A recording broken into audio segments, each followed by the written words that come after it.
HCU తాజా పరిణామాలపై తాను లేఖ రాసినట్లు కేంద్ర మంత్రి స్మృతి ఇరానీ ప్రజలను తప్పుదోవ పట్టిస్తున్నారని కాంగ్రెస్ ఎంపీ విహెచ్ మండిపడ్డారు.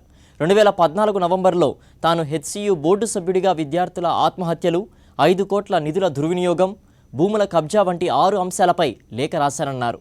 అయితే తన లేఖకు కేంద్ర మంత్రి స్మృతి ఇరానీ నుంచి ఇప్పటివరకు ఎలాంటి సమాధానం రాలేదన్నారు. దత్తాత్రేయ మాదిరిగా తాను విద్యార్థులు, వారి సంఘాలపై ఎలాంటి ఆరోపణలు చేయలేదన్నారు. సీఎం కేసీఆర్ హెచ్సియుకు వెళ్లి పరిస్థితులను సమీక్షించాలని విహెచ్ సూచించారు. ఒక పార్లమెంట్ మెంబర్ లెటర్ రాస్తే హనుమంతరావు ఈ లెటర్ ఏం లెటర్ రాసిడో కంటెన్షన్ చెప్పు. నేను ఇంట్లో యాంటీ సోషల్ ఎలిమెంట్ రాయలే, ఇంట్లో గుండాలు ఉన్నారని రాయలే. ఏమిటిది? ఊరికన్నా హనుమంతరావు కూడా లెటర్ రాసిందని మిస్లీడ్ చేయడం మంచిది కాదు.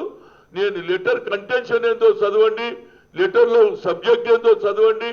నేను ఎందుకు రాశానంటే ఒక కోర్టు మెంబర్గా why 7 students were semester 3 semester students were died.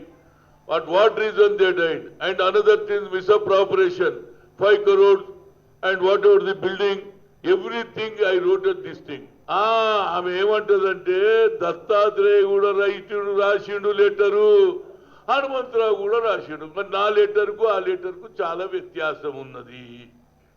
నా లెటర్ మీద యాక్షన్ జరగలే, దత్తాత్రేయ దాని మీద యాక్షన్ జరిగింది. అది పోయి 7 చనిపోయినరు, దీనికి ఎందుకు చనిపోయినరు ఒక ఎంపీ రాస్తే నువ్వు ఎందుకు యాక్షన్ తీసుకోలే?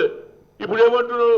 ఆయన ఏ కమ్యూనిటీతో మాకు సంబంధం లేదండి. వైస్ ఛాన్సలర్ ఎవడున్నా, మేము అపాయింట్ చేసినా మీరు అపాయింట్ చేసినా వైస్ ఛాన్సలర్ తప్పు చేసినప్పుడు నువ్వు ఎందుకు యాక్షన్ తీసుకోలేదు అనేది పాయింట్. దత్తాత్రేయ కేంద్ర మంత్రి ఒకటి అనగలుగుతా, ఒక లెటర్ రాసేటప్పుడు వాస్తవాలు తెలుసుకొని రాసేది ఉండే అనేది చెప్పగలుగుతా.